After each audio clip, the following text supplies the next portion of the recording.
महाराष्ट्राच्या कोणकोणत्या भागात पाऊस पडणार आहे आजच्या व्हिडिओतून आपण जाणून घेणार आहोत. आपण जो हवामान अंदाज आज बघणार आहोत तो गुरुवार 18 जून, त्याचबरोबर शुक्रवार 19 जून आणि शनिवार 20 जून असा 3 दिवसाचा हवामान बघणार आहोत. त्यामुळे व्हिडिओ शेवटपर्यंत पहा, तरच तुम्हाला समजेल की तुमच्या भागामध्ये पावसाची काय परिस्थिती असणार आहे. आपण सर्वात आधी जर गुरुवारी 18 जूनला जर बघितलं तर महाबळेश्वर, वाईस, भोर, lausa, त्याचबरोबर पुणे, माणगाव, महाड या परिसरामध्ये काही प्रमाणात आपल्याला ढगाळ वातावरण दिसत आहे.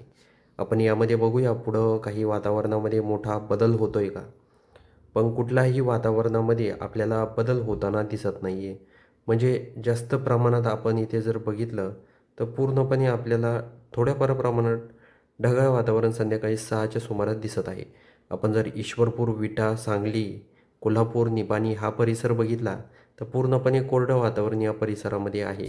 आपण जर वर जर अकलूज परिसर बघितला, पंढरपूर परिसर जर बघितला तर या परिसरामध्ये ढगाळ वातावरण निर्माण होणार आहे. बार्शी, धाराशिव, केज, जामखेड, बीड, पाथर्डी, पैठण, छत्रपती संभाजीनगर, जालना, सिल्लोड या संपूर्ण परिसरामध्ये पूर्णपणे कोरडं वातावरण असणार आहे. हा अंदाज आपल्याला लक्षात घ्यायचा आहे. आता सर्वांना प्रश्न पडला असेल की पाऊस कोणत्या भागात होणार. शेतकरी मित्रांनो, आपण जर धुळे परिसर जर बघितला, धुळे, अंबळनेर, शिरपूर, बलवाडी, तर या परिसरात हलका ते मध्यम पाऊस पडू शकतो. जळगावमध्ये देखील थोड्याफार प्रमाणात पाऊस पडू शकतो, जास्त नाही, पण थोड्याफार प्रमाणात त्या भागात वातावरण तयार होऊन पाऊस पडणार आहे. हा अंदाज आपल्याला लक्षात घ्यायचा आहे. त्याचबरोबर आपण जर इकडे जर अचलपूर, अकोट हा परिसर बघितला तर या परिसरात ढगाळ वातावरण निर्माण होणार आहे. त्याचबरोबर आपण जर नागपूर परिसर बघितला, नागपूरमध्ये आपण बघूया काही वातावरणामध्ये बदल रात्री होतोय का. तर कुठलाही बदल आपल्याला या भागात जाणवत नाही आहे. आता पाऊस कधी होणार तर शुक्रवारी, म्हणजेच शुक्रवारी रात्री 4च्या सुमारास जर बघितलं आपण तर भंडारा, उमरेड, चिमूर या परिसरामध्ये जोरदार स्वरूपाचा पाऊस पहाटे 4 वाजता शुक्रवारी 19 जूनला होणार आहे. हा अंदाज आपल्याला लक्षात घ्यायचा आहे. पुन्हा एकदा नाव सांगतो, भंडारा, साकोली, उमरेड, चिमूर या परिसरामध्ये. तर हा अंदाज आपल्याला लक्षात घ्यायचा आहे. आपण जर हिंगणघाट परिसर बघितला तर हिंगणघाटमध्ये देखील पाऊस पडणार आहे. जास्त नाही, पण हलका पाऊस त्या भागात पडणार आहे. नागपूरमध्ये काही परिसरात पाऊस पडेल, काही परिसरामध्ये ढगाळ वातावरण असणार आहे. हा अंदाज आपल्याला लक्षात घ्यायचा आहे. अजून आपण बघूया महाराष्ट्रामध्ये कुठे कुठे वातावरणामध्ये बदल झालेला जाणवतो आहे, पण महाराष्ट्राच्या कुठल्याही भागात वातावरणात बदल झालेला आपल्याला जाणवत नाही आहे. आपण पुढे जर बघितलं तर सकाळी पहाटे 6च्या दरम्यान, म्हणजे सकाळी 6च्या दरम्यान जर बघितलं तर नागपूरमध्ये देखील पाऊस पडणार आहे. म्हणजे मध्यम स्वरूपाचा, जास्त नाही. त्याचबरोबर भंडारामध्ये देखील थोड्याफार प्रमाणात पाऊस पडणार आहे.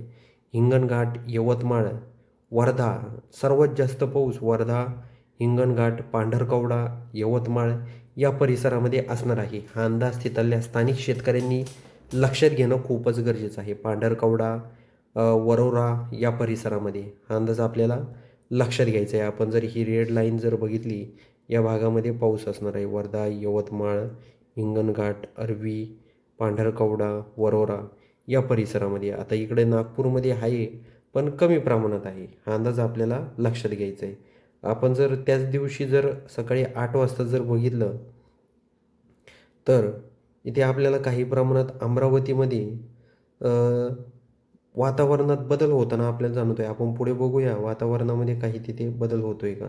तर अमरावतीमध्ये देखील अमरावती आणि पुलगाव, अरवी या परिसरात देखील पाऊस पडणार आहे. आपण बघूया आता दिवसभर काय वातावरण राहतं आहे का या भागामध्ये. तर कुठलंही वातावरण दिवसभरामध्ये तयार झालेलं या भागात जाणवत नाही आहे. म्हणजे आपण जर बघितलं नागपूरमध्ये वातावरण आहे, म्हणजे संध्याकाळी 6च्या सुमारास देखील हलका पाऊस त्या भागात असणार आहे. कधी शुक्रवारी 19 जूनला हा अंदाज आपल्याला लक्षात घ्यायचा आहे. आपण अजून बघूया महाराष्ट्रामध्ये कोणकोणत्या भागात वातावरणामध्ये बदल झालेला आहे. आपण जर इकडे जर अ, घोटी परिसर बघितला, त्याचा उल्हासनगर, पनवेल, मुंबई या परिसरामध्ये हलका मध्यम पाऊस पडू शकतो. मध्यम पण नाही, पण भुरभुर टाईप पाऊस या भागात पडू शकतो. हा अंदाज आपल्याला लक्षात घ्यायचा आहे. त्याचबरोबर महाड, चिपळूण, रत्नागिरी परिसर, रत्नागिरीमध्ये एवढा नाही पण थोड्या प्रमाणात पाऊस पडू शकतो. कणकवली परिसर जर आपण बघितला तर कणकवलीमध्ये ढगाळ वातावरण असेल. कोल्हापूरमध्ये देखील ढगाळ वातावरण असणार आहे.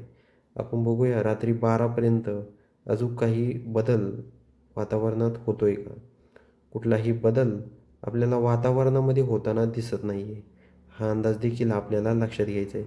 आपण जर पहाटे जर बघितलं, पहाटेच्या सुमारास कोणकोणत्या भागात वातावरणात बदल होताना आपल्याला जाणवते. आपण जर दुपारी 1च्या दरम्यान जर बघितलं तर दापोली, रत्नागिरी या परिसरामध्ये, बेलगाव, तर या परिसरामध्ये कणकवली, सावंतवाडी या परिसरामध्ये थोड्या प्रमाणात पाऊस पडू शकतो.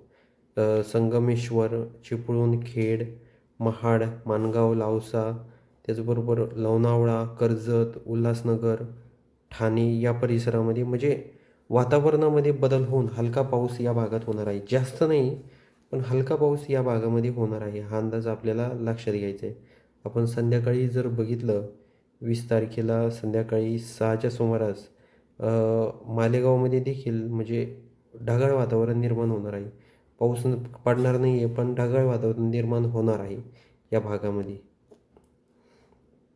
आता आपण जर इकडे जर बघितलं अ, दौंड परिसर इथे देखील ढगाळ वातावरण आहे. रात्री 12पर्यंत आपण बघू. शनिवारी 20 जूनला काही अजून कोणकोणत्या भागात वातावरणामध्ये कुठलाही बदल होताना आपल्याला दिसतोय का? जर रात्री 12 वाजता जर आपण बघितलं तर आपल्याला रत्नागिरीमध्ये पाऊस पडण्याची शक्यता आहे. दापोलीमध्ये देखील थोड्याफार प्रमाणात पाऊस पडू शकतो. आणि हा जो पाऊस असणार आहे, या पावसामध्ये वादळी वाऱ्याची देखील शक्यता आहे. हा देखील अंदाज आपल्याला लक्षात घ्यायचा आहे. त्याचबरोबर विजेचं प्रमाण देखील या पावसामध्ये असणार आहे. हा देखील अंदाज आपल्याला लक्षात ठेवायचा आहे. शेतकरी मित्रांनो, जोपर्यंत महाराष्ट्रामध्ये पुरेसा पाऊस पडत नाहीत, तोपर्यंत बिलकुल कोणीही पेरणीला घाई करू नये, अशी नम्र विनंती आहे. त्याचबरोबर शेतकरी मित्रांनो, तुम्ही कोणत्या भागातून आपले व्हिडिओ पाहत आहात हे आम्हाला कमेंट बॉक्समध्ये सांगायला विसरू नका. त्याचबरोबर आपल्या चॅनलला सबस्क्राईब देखील नक्की करा. तर भेटूया अशाच माहितीपूर्ण व्हिडिओसह. तोपर्यंत नमस्कार.